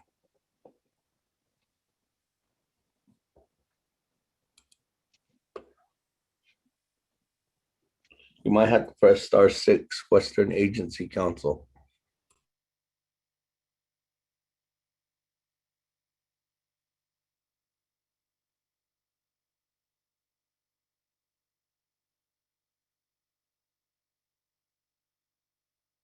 That's it. Anybody on from Western Agency Council? Again, you might have to press *6. Mr. Rico, did you receive anything from Western Agency? I haven't received anything yet. Morning, Speaker. No, I didn't.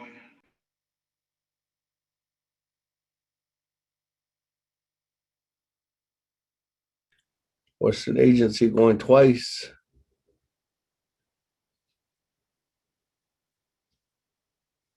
Western Agency going 3 times.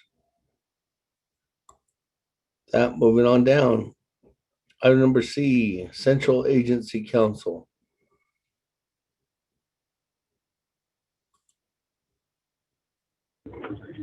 Hello, Yate. Oh, This is Joe Dedman from Chinley Agency Council. yes, Mr. Deadman. Can you guys hear me? Yes. Okay. Yate bin Shinantai Bishmasana. Oh, De Kayaka Hadawi Sto de Con. In Ben Hadasto Angiba Shehidle. Kodon Hisindahan, do Hisindahadilne. Pashin Hin the has stay open Yeshi, you see. The Nebane Dahagin de one. Kaya has added. Koyat the head. She is ban de Kato Banda Nishbin Yaeko, Sani Leco. Could I down Snitosa? Joseph Stetman Jr. Agency. Although Nazlin or Yet is in a shop. They who can't kill or shut the Ashro. That is a is in a shop. Although don't and Stingay cannot sit in shop. So not Jenny Bush Sheen. Put the chini that should shade or either should not. It added and then see the one they are a kill net has staggy Shinanish instant. Nazlin has added a call. I don't want a icon. A by Hill, Speaker Damon, honorable council delegates throughout the Navajo Nation. And I think we have other entities on the line from the tribal government of the Navajo Nation where our leadership, the leadership of Mr. Jonathan Naz and Mr. Myron Lizer. We appreciate their services and their commitment to the leadership that they took on as a Navajo Nation government. So again, I'd like to start off with some of the project needs. We didn't get the full response from the chapters. We requested of them to submit our requests, but we didn't get an accurate information. So I didn't want to provide that, inaccurate information to the full council. We know each chapter has different needs through Chinley Agency. You start out with Noslini, Cottonwood Salina, Low Mountain, Blue Gap, Adon Led Black Mesa, Ada Kojonatis, on Le Chinliguya,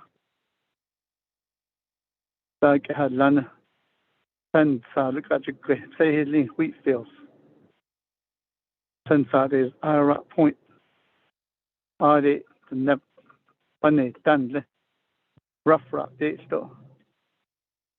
So each chapter has different needs. Yeah, Ben has we all have our needs at each chapter from one who this auto. The Neke Hatini Belash Auto veterans. It's a last photo and it's about that then. A to Pane Dado. Has the other basically cheap electricity, water, windmill that the con others the Nefetagi. I see a Bachenda has the other which it one day, yeah. Say not a lagi, not lost a lagi, yeah, child in a had ya look at this. Ye betzil. So ye is a sort of hot and did now hot kid hat inigi the becky in the gepe gashi in the ge. Ko are eben on the salaho. The yebch and has take her one day. One base the cheap she had all the trouble she had all lost. So in the trade at the hagita. Lao the con banana should I yosin not so say you had a years not I thought and they go. That led Scotland I thought they submitted their proposal to Community Development, Mr. Yellow, Dr. Yellowman's office. I got all the in on the first and that I thought multi-purpose building da ben hiç elinde hazırlığı kon iki de ne arolay bandesha bandika bir hodonli ben hiç na hoti lat arolay be hodon to hajo arolay kinya dotki peşin arolay ya şeytan zınne ilkada bu aslında başesinin zınne ne ilkada adı başlatı pleşo ba Bantilta hajon arole bada dilni senzo hota ya baby in the house aro C-store baby in the house communities. We need C-stores, upgraded C-stores, yeah, with laundromat, aro a little deli, gas station, basic needs. Lede na ya. She ya has the trading post. How long ago about when these the the pet. Ni be kashidan na tahan on a heki. Aro lebe ya tornis. A kanda te bukwe. Asko. But long about when these the ne.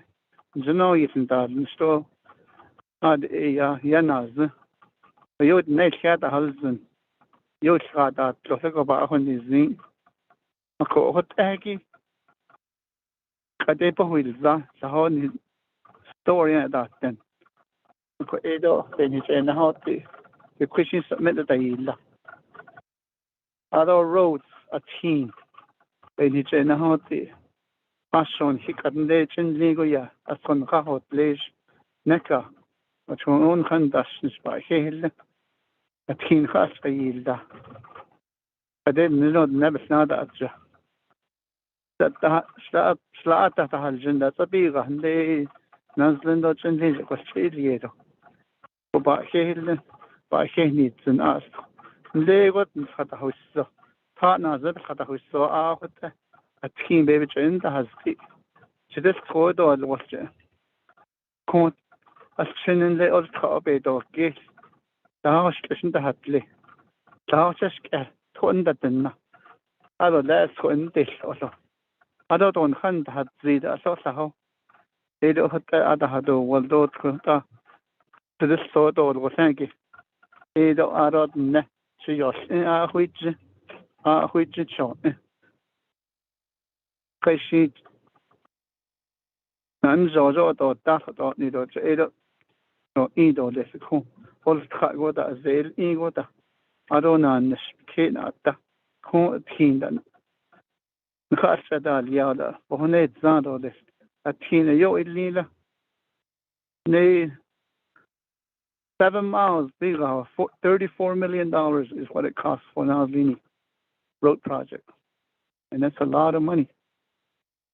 Ko ba sheni tsin hido on lego kan le say leje tin benada inish wheat fields to se yendo ste ajo a tin benada inish a kun le a tin lauda he has the Pinyon, out of Forest Lake, Low Mountain, Sedlun, on the 10 days, I had it the Round Rock, Ajo a team handy. Then he has this Sinan died on the Sinico. Edo, Ado, the rural addressing, I see Ben now we need that funded. A job is getting Nico or shiny Lingo. Then yet the Shini in there wouldn't ne. Bahonson, Bahonoson hit on that he would Rosa now consigned. The old number that does, yeah, where they're trying to do that numbering system themselves. But we need to get it centralized from the Navajo Nation government, rural addressing department. Sabadia, come. Ye pedo this. Which one day you need to stop. But that ego are Japan lado this. A co a hotel ben chain how it's a laugh. Other dog, coffee tinkle in the other dog class are doing the nepping at Jahagi stop the nepping there تزيل إيمو دول كتيجي تو إيدا بين شيء نهاتي نكو أرون ليلت نالصوص دي يهجي ده نكو أكشن كان له هيو أرو لأيت دنجل ناليه بشين تدنجلو إكا إيش إيو أبنان كاشان دول وسانو نكو ساتن لي ننزو جخادة بأجس تهدلوني كده إيه هتا تا نودا يوكيد إيه هتا هكي كو rule address نكي هزيو نكي address هدلون دولي النشأ إيا أرو لأتسكينو ناس وين نيك دولي سستو هتا أرو cell phone towers أرو نانتا نكو أكشن بيبتش نهوتي that broadband fiber optic done hit in days pay it's going to need money and the resource to fix it up. They've been hit in now. I know a lot of chapters going to ask for laborers, contractors, but they're going to be spread out. So we need to depend on some of our own people that can do the job.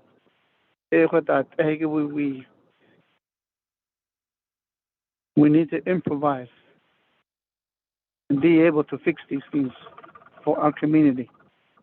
But بين هيك نهار نهار شنن ليلة بنلي لي على بس نخانا لو خانا زريجي سان قال بنانا شن دايل قلت خانا الصوص ي أوس هاكي بس الشنة قلنا أكو تاس صوت قتيت جاه إيه يدا إيش خابنا تأكيد النسلي نخاشنا نال صوص لاتن دان أو تازلي يا جدا إلنا يا تبنا شا أكو هتا بين هيك نهات نخاشنا إياه يا هاي خان هلن لكم إيدي كدول هجوش داتيل نيتو بيدو بين هيك نهات أو تازلي هتا إياه يا شينزن دو دسوينش أوس أتولي قد آدن ليد بن سكيسن داتي إلشن وشو إيوه أدو لأي يدهوش أكو هتا إياه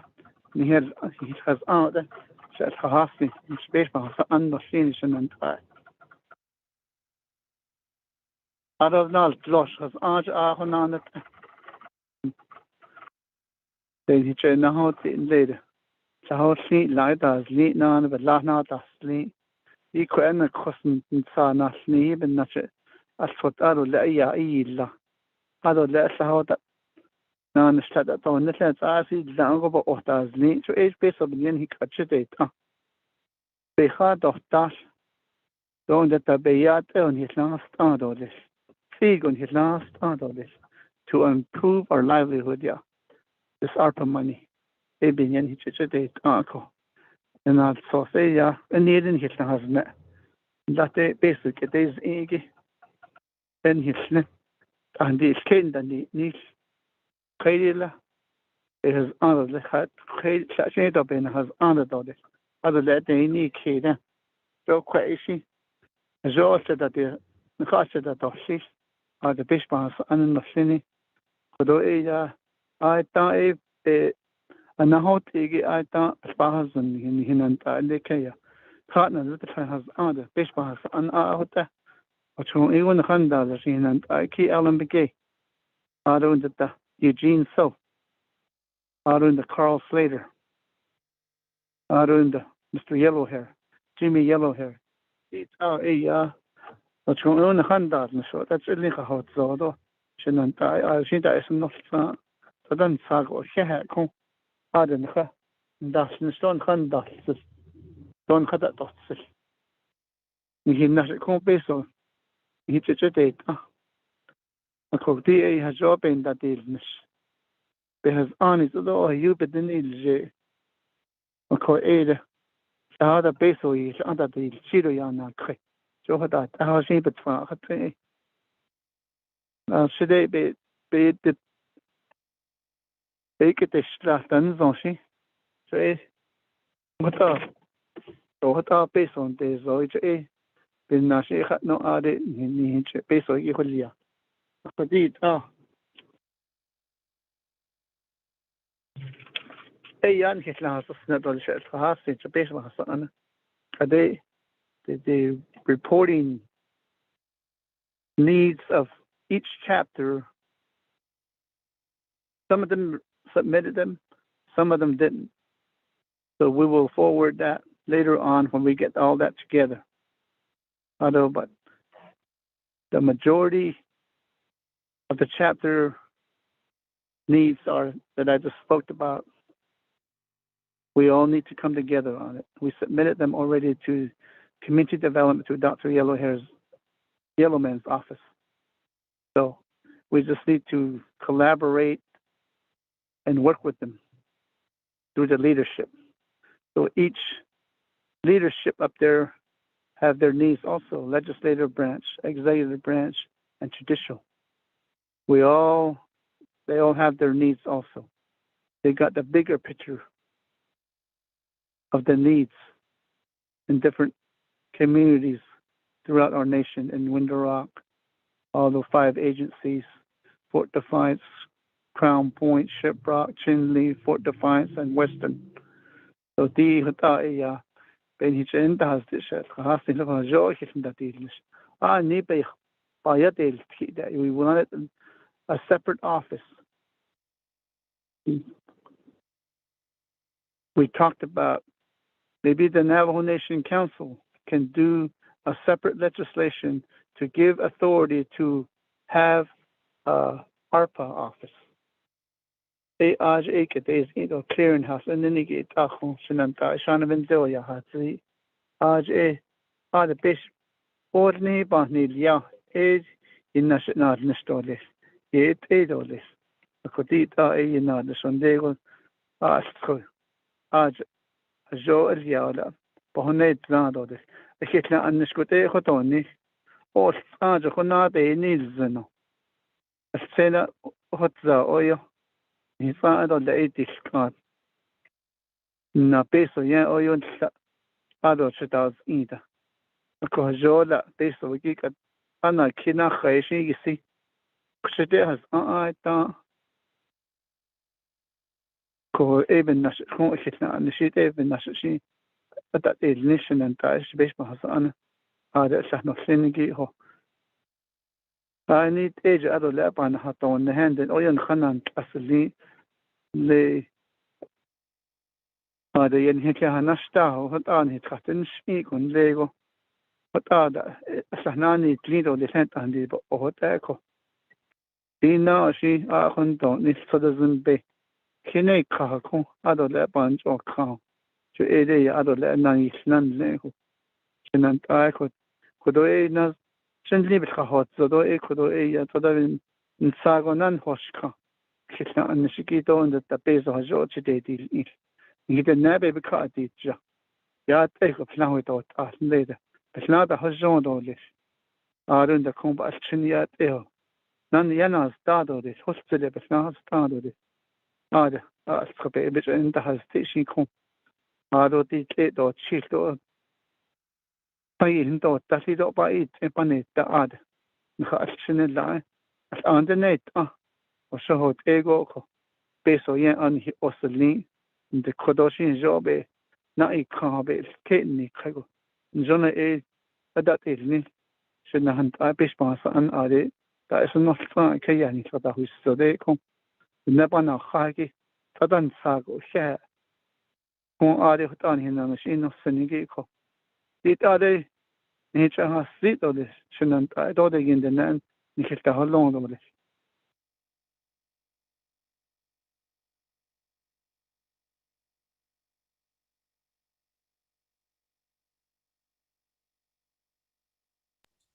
Thank you very much. Hello?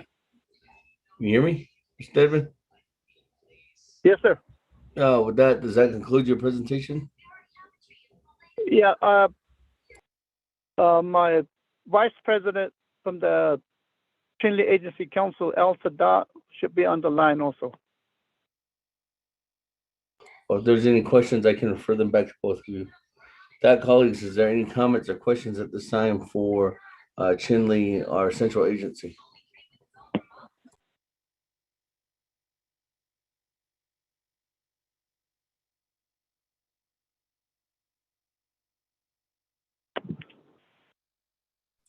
If there's none, Mr. Dedman, if there's any further questions that we have from the speaker's office, I know again, Mr. Donovan Hanley's reach out to everyone. Yes, sir. Then Mr. Hanley can go ahead and reach out to you and we can go ahead and get that information. So again, thank you very much, Mr. Dedman, for presenting before the council here today, our Naa'bik'iyati committee. Thank you.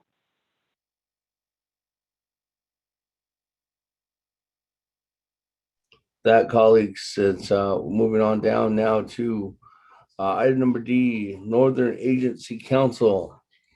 Mr. Rico, did we get anything from Northern Agency? Good afternoon, Speaker. No, we did not. Okay, thank you. With that, anybody on from Northern Agency?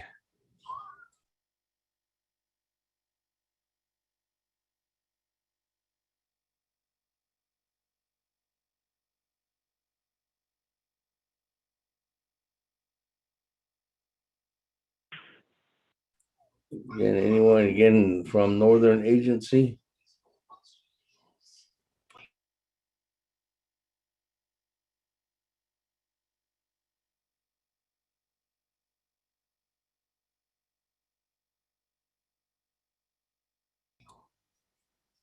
If there's no one from Northern Agency, let me go back. Anybody come on from Western Agency?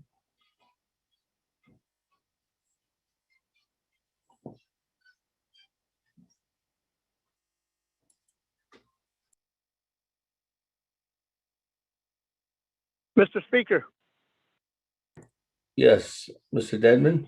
this is Joe Detman again. I forgot one thing, Mr. Speaker. Go ahead.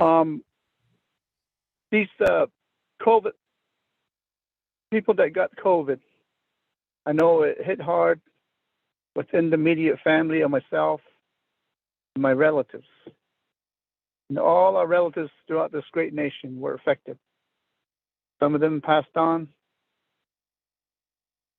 and some of them recovered, and they're experiencing a lot of post-traumatic things from the COVID. So we need to establish a clinic also for these people that are suffering, that have ailments right now, that they need to address. So if we can have a post-COVID-19 clinic, that will be good too. We need to work with IHS on it, and that's also a request from Chinle Agency, to have that clinic available for our people that suffered from the COVID-19. Right now, there's no really a clinic for them that they can go to. So if they can identify a separate facility for them, I think that will be a great thing for our people that are still suffering the aftermath effects of COVID-19. So again, thank you.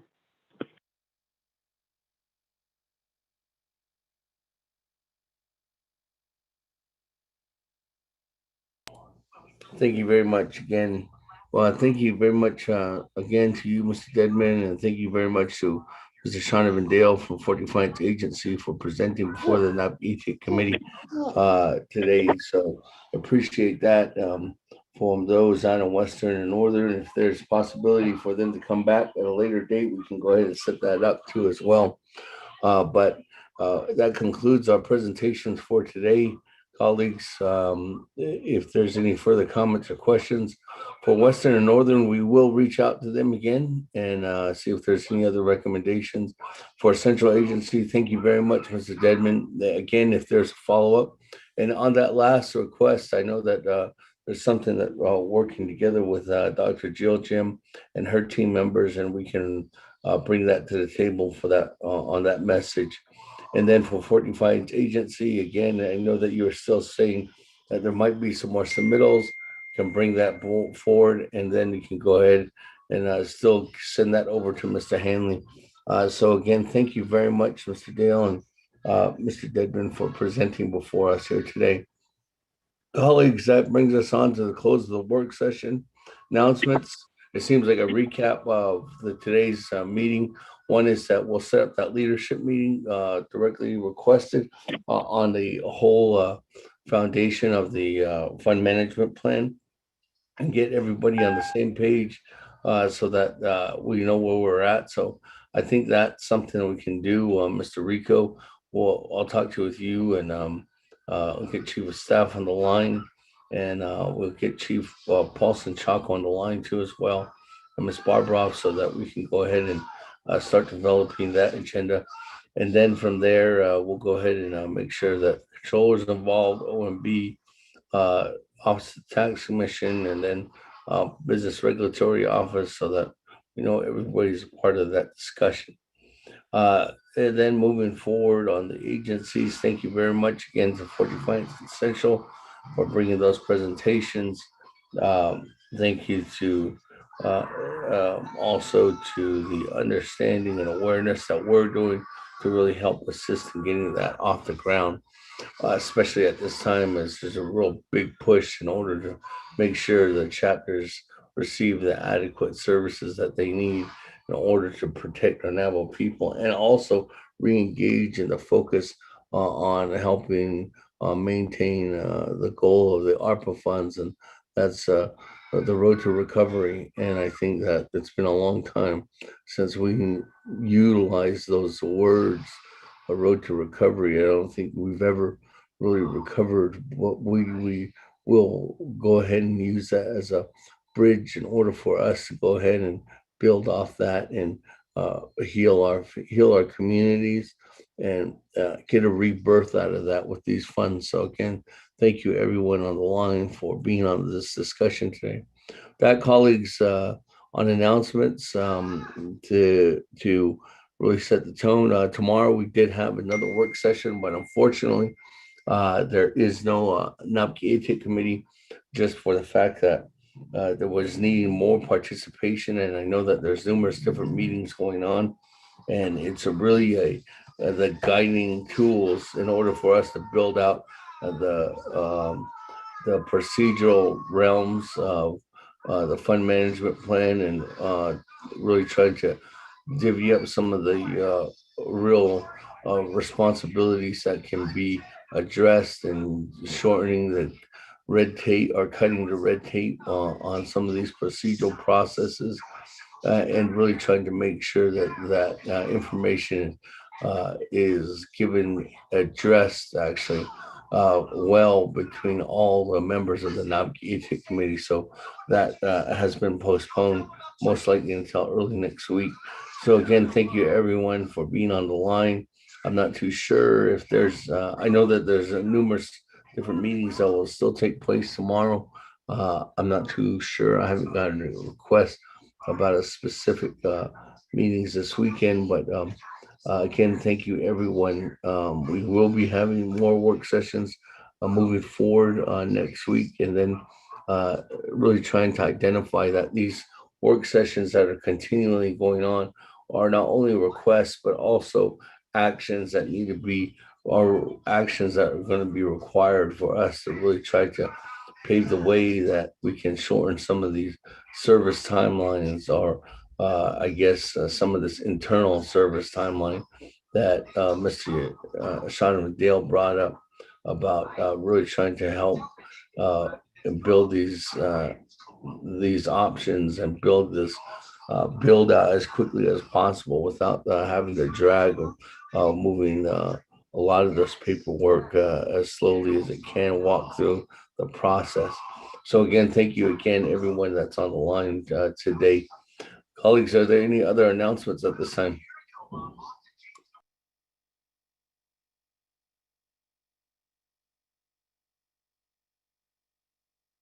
Speaker, Jay. Yeah.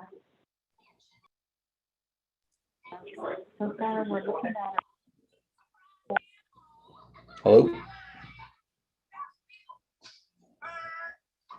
Announcements? I heard somebody. No. Announcements?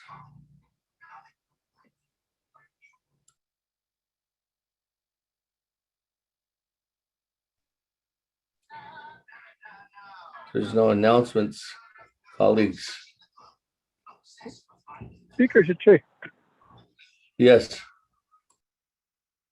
Eugene So. Honorable Eugene So. Good afternoon, Honorable Eugene So. Floor is yours on announcements. Chair. On the chat that is adolescent, very quick caution, had classes at sheet for when do not can you come have those slash even yeah. Because it is on his husband on this, just keeps your ears open. Thank you, Speaker. Thank you. And thank you for that information, Honorable Eugene. So, that, colleagues, any other recommendations or actually announcements? If not, we can move to adjourning.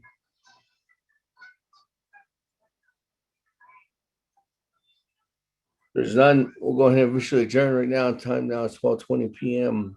Thank you very much, colleagues, for being on the line this morning, and appreciate that. And thank you to the presenters. Again, thank you, Miss Elizabeth Begay, for helping assist the nation coming out of retirement and being the acting controller, you and your team there.